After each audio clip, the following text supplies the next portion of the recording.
Hi, and welcome to this episode of the Curiosity Key podcast, where I'm joined with Robin Pointon from Go Travel Solutions. Thank you so much, Robin, for joining me on this podcast. Yeah, really pleased to. Thank you, Charlie. So I met Robin probably about 15 to 18 months ago, and Robin has a company called Go Travel Solutions, but then is also very forward-thinking, very innovative around sustainable travel solutions, and was launching Smart Go at the time, but then also has another solution called Local Go. So let's kick off this interview and just, do you want to explain to us, what Go Travel Solutions is all about, and also what prompted you into launching Smart Go and then Local Go? Okay, so Go Travel Solutions, it all started back in 2008. The initiation really around that, what actually created that opportunity really was a sense of, I was really interested in just setting something up. My wife, she'd set up her own business up to 2 to 3 years earlier. And I just thought, yeah, she can do it, then maybe, I can do something here. So there was a bit of that. There was also a bit of sense of actually, I really fancied looking to try and tie something together with my own personal values with business and experience. So back in the day, I'd done a transport degree. I'd worked in public transport. I'd worked in local authorities. I'd worked with businesses.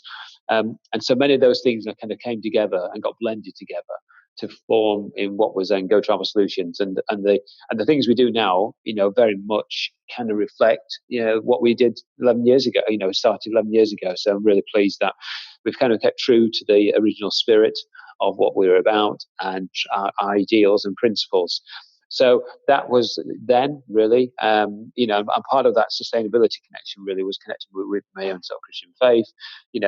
It wasn't about, for me, it's not about then, it's not about now, thinking, well, what can we just generate in terms of income? There's a bigger picture. And that is even more obvious now than it ever has been, that actually, we do need to really make some step changes around sustainability. And the bit that we can do, which is only a small bit, is thinking around the travel and transport piece. So that's where Go Travel Solutions comes in, to basically make it very practical and give realistic and pragmatic opportunities and ways that people can be more sustainable. We would probably combine. We have a kind of a hard-nosed altruism to us. We've got to be realistic. What businesses can do. And I suppose that kind of combines, I'm from Yorkshire, so I kind of want to sort of represent, value, credibility, integrity in all that we do, but also give people something which, as I say, helps them sort of on that journey towards actually, embedding sustainability, within travel and transport more. So that's the answer to the first bit, Charlie. The next bit you asked was about Smart Go and Local Go. So they have come out more recently as we kind of worked in different markets. We've recognised that what we need to be doing, is trying to give things which are packages that offers to make this thing, more bite-sized. That's good in terms of being able to understand what we can offer. So Smart Go is a package for workplaces. And so it's focused on providing a range of travel discounts. We recognise, that if you're going to motivate people to do behaviour change, the way to do that, let's say, is often driven by cost. We'd love that people just to do it because actually it's the right thing to do, and it is the right thing to do. But reality also means actually we've got to show them actually the financial case as well. And so by providing, something of a discount there, something of an incentive, it helps encourage them and nudges them towards that. And our experience has been that where we've seen, we've offered the discounts, maybe discounts of 10% on public transport, we've seen up to around about 17% mode shift. So 17% of people moving from, being in the car to actually giving the bus a go, which is a really great result. So that's what Smart Go is, a package that's been designed specific for workplaces and to help them provide a set of discounts. So it comes with discounts, it comes with an online platform to make it easy for the business to engage. And it comes also with marketing support. We need employers obviously to spread the word, but we equally realise they need support in doing that as well. And so we provide that as well. And at the end of the session today, or something that I know we flagged is, we'd like to give an opportunity and an offer, for viewers of the podcast to say if they want to sample it and get a bit of a discount on the typical memberships, then that's Brilliant. something that we provide. So that's Amazing. SmartGo. Yeah, and I think what's wonderful about SmartGo and what I love about it is the acknowledgement that, if you do want to create a movement and if you do want to create significant change, then you do need to understand what motivates and drives people's behavior. And as much as we want people to make those changes, not everybody is incentivized by sustainable travel, not everybody is bought into it as some might be. So you're offering a solution to that challenge and also helping to engage people as well. What I like about what you just said is that you also offer marketing support as well. And how beneficial have you found that to be to your clients as well? The marketing side of it. Yeah, it's well received. I mean, it's interestingly, as you engage with various employers, you realise that there's no single way that they do that, and most employers themselves internally struggle so much to get the word out. And so what we have to do and realise is that, what we need to do is we provide a menu of different ways to do it, because some employers have got a really good intranets. That's really a very easy way to get out there, but many employers, they're not actually, whether it's warehousing staff or it's retail staff, they're not behind a computer at all, so you've got to find different ways, and part of our sort of evolution of our product is looking at the other ways that, new platforms that we could put that word out there. So, we wouldn't say, yeah, we've sorted it and it's all perfect. We provide a range of things. So we provide you can't sometimes beat hard print. You still need some of that. You wish in some ways you didn't, but it's sometimes the only way that actually the word spreads. But it's providing that range of different things to really try to, reach all the different parts of the business with the different ways of, engaging with the scheme. And from launching SmartGo in the first place, what have you found to be the most successful way of engaging the employees with the membership? I think it's about really providing sort of the practical opportunities to come and talk, because I think word of mouth, as we know, within marketing is so powerful. So if you can actually have presence on the site, be part of perhaps a larger events that are taking place within that employer, it might be health and well-being, it might be a focus around sustainability, but being part of something. So it's the thing that makes the biggest difference is where you're within an organization, you can align what you're doing with the culture, because actually people then actually just see, well, why wouldn't you do it? And the vast array of cultures, as you have experienced from working with different employers, how much that culture, the leadership from the top, the sense of can do makes a difference in terms of participation. And so, obviously our scheme's open to all, but we find where the biggest engagements are with those employers that are certainly, well, actually, where there is a sense of actually this is, we're buying into it, and not all SmartGo members buying at the same level in the sense of their own sort of emotional buy-in. We don't obviously make any sort of exceptions. We open it to all, but we find the ones where the biggest engagement is where we can get face to face and where we can sense that actually there is that sense of actually we really do genuinely want to support this and make the most of their sort of investment that they've made. Because this is the ongoing challenge with sustainability and sustainable initiatives, isn't it? Because it is such. I think for a lot of us, it's a real emotional commitment to becoming more sustainable, to doing your bit, to protecting the environment, to really buying into climate change and being more aware of what it is that we're doing. But that doesn't apply to everybody else either. So it's that kind of, getting the people that are already emotionally engaged more engaged with what it is that you're doing, but then also sort of like helping spread the benefits to the people that aren't as engaged. It's very much for us, we see it's all about nudging people, it's about nudging people along that awful sort of illustration, but it's about the journey they're on, and different people are at different stages. Mm-hmm. So it's about doing that. Most people buy into what we do on SmartGo around from a staff benefits perspective, there are still, even now, we have lots of conversation with employers say, oh yeah, this is absolutely the right thing to do. And then it kind of goes into the process of getting signed off and things, and always things take longer than the initial conversations infer. But often it's the HR side that actually says, this is what we want to do. I think over the next few years that will change, because I think increasingly, people are seeing, well, the need to reduce carbon impact is going from the desirable list onto the essential list, where it's becoming more critical, business critical, and so that will drive behaviours of businesses. And it depends also, obviously, what comes out of the policy level. I think it's really good in terms of just 2 weeks ago, in that Theresa May made that commitment around sort of carbon zero of 2050. So that in itself obviously doesn't make a big difference, but at least it sets a marker, which actually then hopefully others then have, lead. So it kind of helps the snowball of policy that needs to go behind that. Because we haven't got long, in terms of actually turning things around. And even 2050 is too long away at one level, but we've kind of got to start somewhere and start to get our heads around what we can do. And carbon is travel and transport in terms of carbon impact is something of the circa 20-25%, depends which survey you look at. So it is a major thing as part of that equation, and it's often an invisible thing as well. It's not something that people directly associate with. They associate perhaps more about what they can do around sustainability is to do with your recycling and things like that.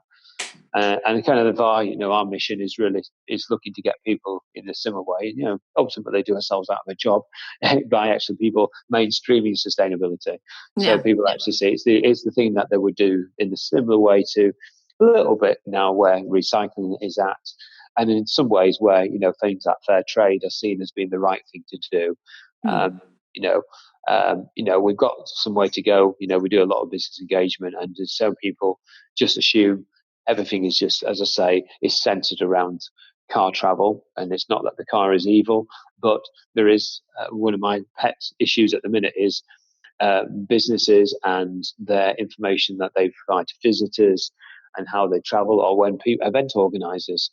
And I raised it a few weeks ago with somebody, but typically they just assume everybody is going to come to those events by car, and provide no other options. And then very helpfully they say, this is where you park your car.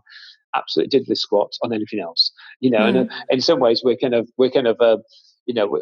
a self-fulfilling prophecy. I'm not saying we're not saying people can't use the cars at all, but if we're only presenting that as the options, then it's not surprising we're not actually, we're not challenged. We got to just challenge each other to think, are there some other options for travel? Yeah.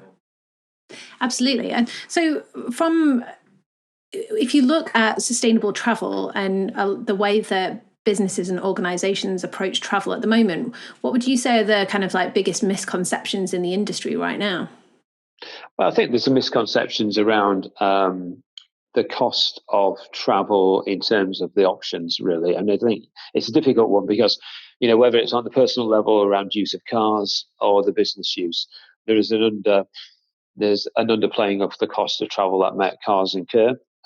Just because if you for your family or the personal use, if the car's outside the house and it's got fuel in, and then you say, well, actually, why don't you use the bus or the other things? The only cost that maybe you'll associate with that trip is the parking cost. You won't, and that's just there's not really any great way around that. But our response to that, at a personal level or at a business level, is to say, well, yeah, let's have cars available at both levels, but let's, as I say, just try and break away from the sense of actually we all need to own one. Because actually, if you move away from that model of ownership of cars, it starts to free people up to think about the alternatives and think about actually I could use the bus for that. But if that car's out there, whether it's the car that's provided by the business or it's a car that's at home for domestic activity, and if it's already out there and it's good to go, it becomes very difficult and quite irresistible not to use it. Yeah. And so, the work that we're doing now on housing schemes is looking at things like car clubs. So having cars available for the community to use, but freeing them up from having the ownership hassle of them, but being able to, use them by the hour. Very obviously very successful now in London. People, operators like Zipcar and others, and we need to provide that. We provide that menu so that that's really, to challenge that misconception that there is around, that actually I think cost of travel is one of the biggest barriers, because we need to help people understand that there are real costs there, and the one of the challenges really around parking. It's a real difficult one, but workplace parking. Some cities are now starting to look at that at a policy level to whether they should do, actually start to apply a cost, because we assume there is a thing called free parking. Well, somebody's paying for it somewhere. Yeah. And there's an equality issue here as well. We would say, when it comes to parking, where if a workplace is providing free parking for people to bring their cars, so what are they doing then for people that can't bring their cars or haven't got a car? There should be, as I say, it's an equality issue. There should be, really actually providing support for them, because that parking space in the workplace is costing, at the very least, it's costing it to be maintained. It could be costing even more because it may be an opportunity cost that actually they could be actually doing something more productive with that piece of land. Yeah. So, so there's another kind of challenge, really. I think where misconception is really around the whole thing about workplace parking. And I know it can get incredibly emotive. We work with NHS trusts, so, and where, you start applying costs for visitors or for staff, and you'll get, certain political persuasions who will say that that's unfair as well, because you're paying, taxing the sick or the essential workers. So there's not an easy answer, but these are things that we've got to grapple with, and understand, and try to level that playing field, because sustainable transport generally kind of works, as I say, from a place of disadvantage, whereas it should be in a place of advantage, and where actually it's about giving greater access to choices of transport, and also obviously encouraging, let's say, greater take up of more sustainable options. Yeah, I think personally, I always wish that insurance companies would be a little bit more open or flexible in terms of insuring vehicles, because I lived in Italy for 18 months many years ago. But in Italy, you insure the car, not the driver of the car. So if you own a car, then anybody can drive that car. And it just creates so much flexibility around it. Whereas in this country, you insure the car and the driver. And if you want to then add people on, you've got to call your insurer, you've got to pay an excess, you've got to go, sort of jump through all of these hoops. And I think from a personal observation, I guess, like having that flexibility with insurance would be a lot easier. But I can imagine that's just me sort of saying that without really understanding the whole situation, which I'm sure happens all of the time. But if we just backtrack a little bit, because you've kind of got into, as you said, quite a complex industry, trying to solve quite a complex challenge.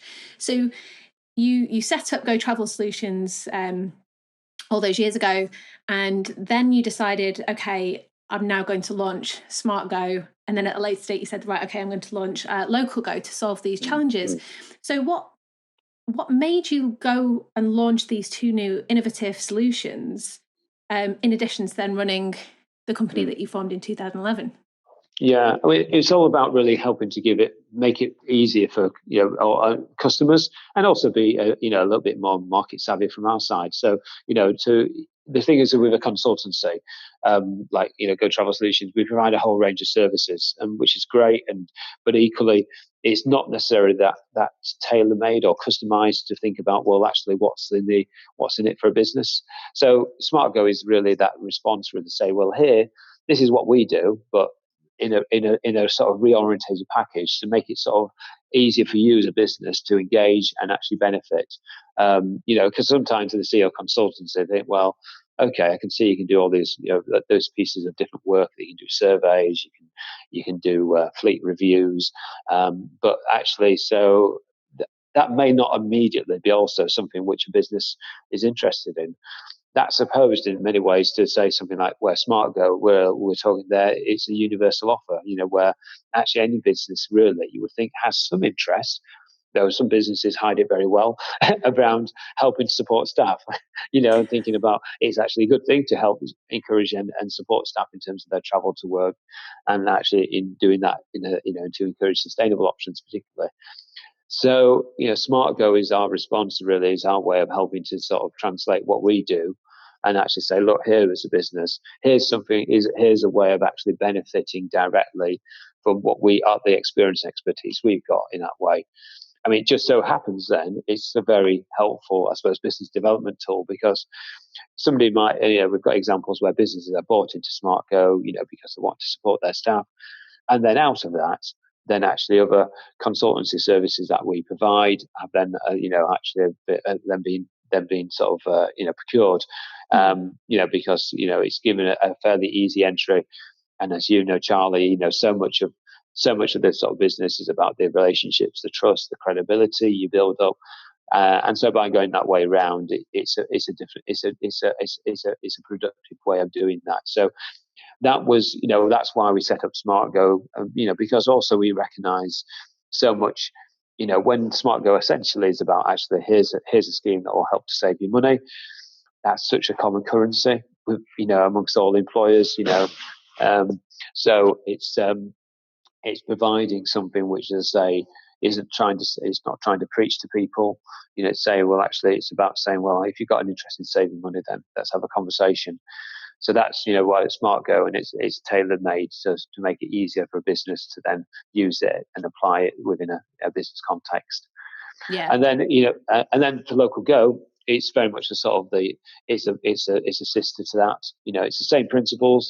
It's about saving money. It's using the relationships that we've got with transport providers, but then translating that into the context of a community. And typically, a community would be like a new housing development. So, we're now using this with a particularly large scheme in Leicestershire, New Lubborsthorpe, 4,250 houses eventually, and using that as a platform to then engage with the residents. So once again, it's about providing a brand which is more targeted at what they're interested in. If we were trying to sell Go Travel Solutions, they'll say, okay, that's interesting, but once again, you do all these sorts of things. Tell me what's relevant for me, and that's what Local Go is about. Saying actually, these are the things which are relevant, and then tailor making a package of offers, incentives, and support, which helps to support them. And it then becomes the gateway that they enter in there, and then for the clients in that situation, the client's not the employer, but the clients is the landowner, it's the developer, it's the house builder.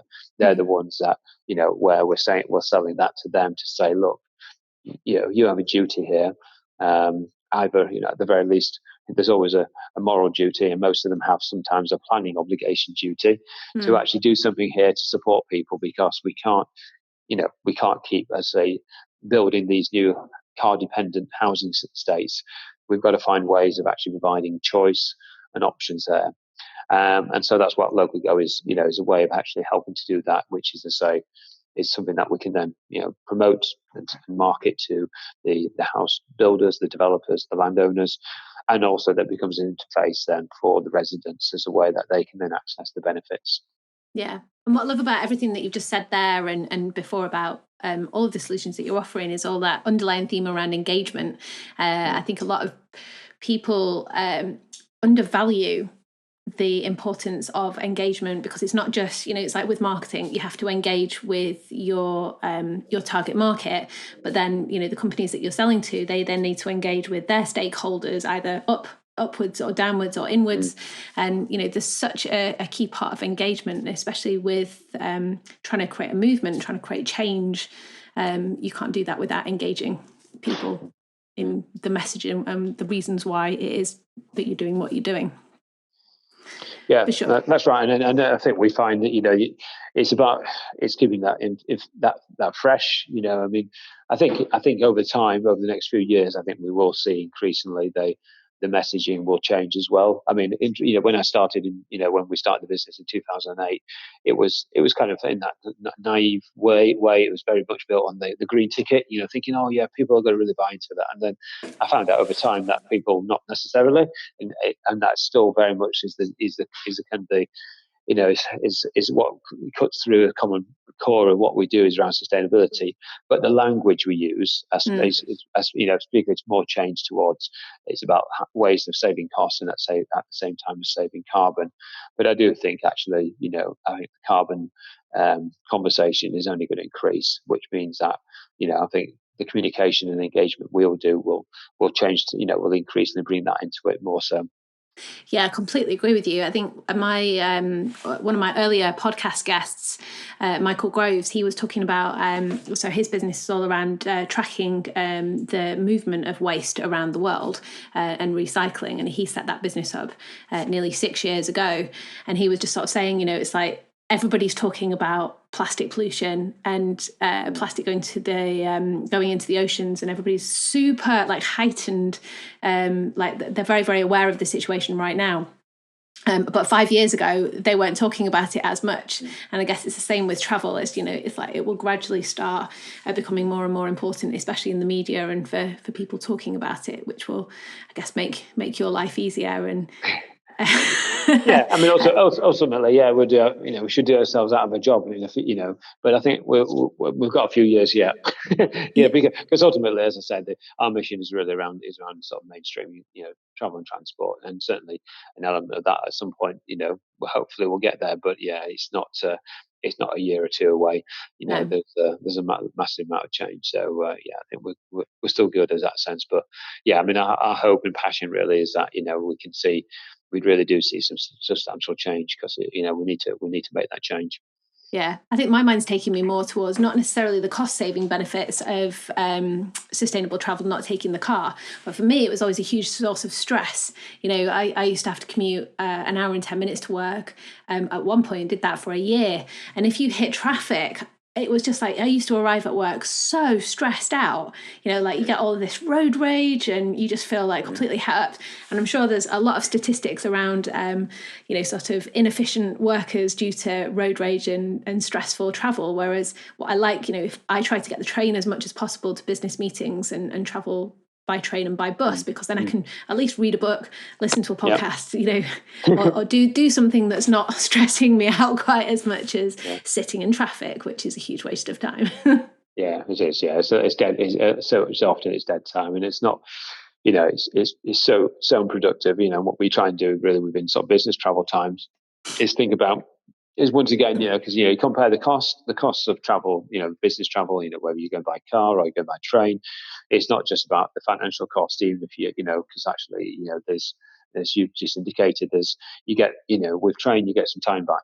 Okay, you may not necessarily be 100% productive, and I find some of my best moments are on the train, as it were, just in terms of thinking time. Yeah.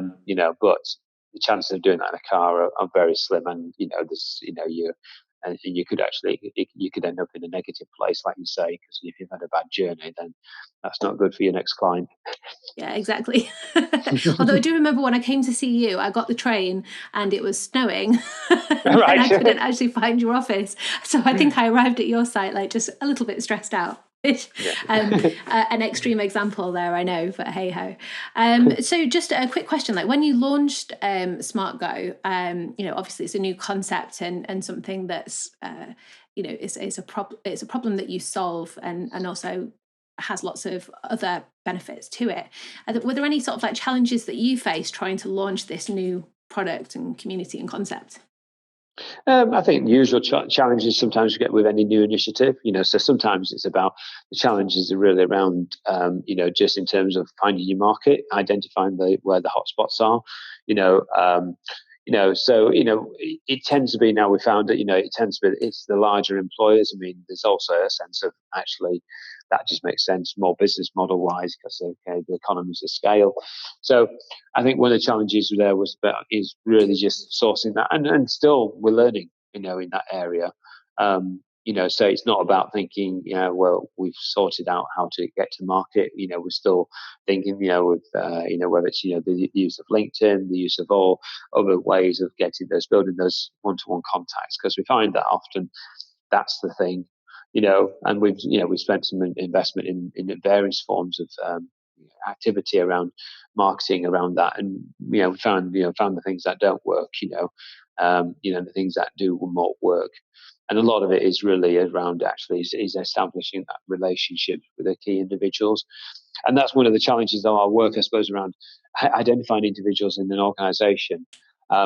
Isn't straightforward. I mean, if you're selling accountancy services and you're looking to sell it into businesses, then it's probably fairly obvious you want to get in touch with the FD and that other business. In our world, then it's not obvious. There are exceptional cases. There are an organisation, the very largest ones, will have perhaps people that are in the travel planning space. They'll have somebody who takes on that. So often, though, there isn't somebody who's sort of the person with responsibility for the workplace. It'll often be a responsibility that's divvied up, between different functions. It might be so sometimes, the finance person's got an interest, the person who heads up facilities has got an interest, the HR's got an interest, the corporate responsibility manager's got an interest, and you might have, their sustainability environment manager as well. So it's both, a strength and a weakness, or a bit of a blessing and a curse, in that you've got so many people you can have a conversation with, but the problem is where so many people have got an interest, actually then getting the thing over the line sometimes just takes a lot longer. I mean, we found out. I think we found also now over time actually we know now actually typically for 80% of the time it's HR.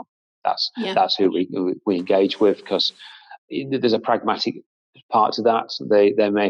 They may already have a staff benefits platform, so they've got an interest, they've got potentially a budget, which is kind of fairly important in business, because there's no point chasing something when they've got no resource to support it. So that's something that we've kind of learned over time, about actually who's got the best fit, with what we're offering. That's certainly the thing that we've got a bit, we've got smarter on there, but it's not, it's still an evolving process. Yeah, I guess it's some great advice for anybody listening, really, and it's that kind of, I think you always learn by experiencing it yourself, don't you? Is that, understanding who is the best person to invest the most of your time, because if you just talk to everybody that's interested in what it is that you're offering, you can then just spend your whole life developing those relationships and talking to lots of people. And it's not saying that, you can't talk to anybody that's interested, but it's making sure that you identify the key person within that business or within that sort of buying chain to sort of invest the most time in, because then they're the person that can actually move it forward. Yeah, absolutely. Yeah, so. For sure. And I know that we're running shy of time here today, but are there any kind of things that you want to share with our listeners in terms of advice on launching new sort of technology, new initiatives into the market based on your own experiences, or any kind of like parting words of wisdom? I don't know whether words of wisdom, I don't know really. Others will decide really. But I mean, I suppose it's, there's no substitute. Part of my experience is at the end of the day is you've got to be tenacious. It's stating the obvious, isn't it really? Because I say there are good days and days not so good, where, you've got challenges, where you've got projects or clients where things start and where you get to end the projects, and you're trying to then obviously maintain, and develop the business. So tenaciousness is part and parcel, and things I'm, particularly at the minute just looking at is where is trying, within a business, it's about sort of increasingly, it's working, as I say, away from the operational, where I don't need to be involved in the operational, and that's often, as a business grows, it's difficult, as I say, when somebody's been heavily involved, as I say, doing less of the day-to-day, because actually it's about developing. And we've certainly got a very clear idea, I think, where that future business will come from.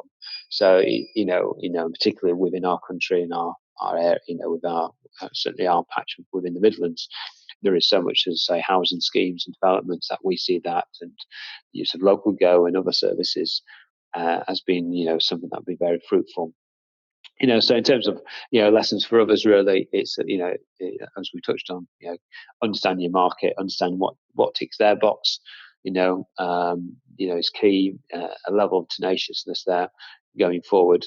And the tenaciousness and the passion go together, really, because I say that's, at the end of the day, you want to be doing something, which actually really, as I say, excites and motivates you, because it will take more than 37 hours a week.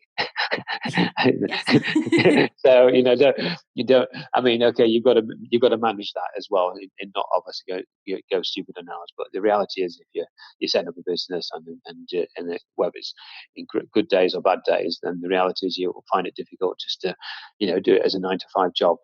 Two things don't go hand in hand. So you've got to make sure that actually what you're doing at the end of the day is actually true to your values and why your passion is really, in terms of that's the way to proceed. Great advice, because I know that was one thing that rang true when I met you and the team that you've built around you, is that you all share a real passion and drive to make that change and about what you're doing. So it's always, especially for me, working with clients and working with teams, it's always nice to see teams that are aligned with a set of values and a set of goals, and wanting to make that change. And yeah, exactly like you said, that if you're going to start a business, especially if you want to start a movement, start some change, innovate, it's not a 37, it's not a 9 to 5 job. So you do need to be passionate about it to ride the good times and the bad as well. Yeah, for sure. Brilliant. So what's the best way to keep in touch with you or find out more if anybody wants to learn more? Best ways, I mean, there's is good old website. So the website, which I think you'll probably put a link up there. Everything will be in the show notes. So there's our company website, which is go-travel-solutions.com. That's our website for the business, and then we've got separate websites for SmartGo, and that particularly if there are business owners listening, we've got, as I say, the SmartGo package, and we've got, as I say, they're happy to offer a discount on that, 25% up to the end of September. So viewers and listeners to the webcast, to do that. But that will, as I say, and then I think your details will be on the website in terms of how people access that. Yeah. So the SmartGo website, smartgo.co.uk, and then LocalGo is localgo.co.uk, and that's for the scheme for residential schemes. Brilliant. And like Robin said, I will include all of these links and all of this information in the show notes on my website, which is charliewyman.com/podcast. And it's been an absolute pleasure having you on here, Robin. Thank you so much for joining me. Okay, many thanks, Charlie. All the best. And good luck with everything. Cheers. Thank you. Bye.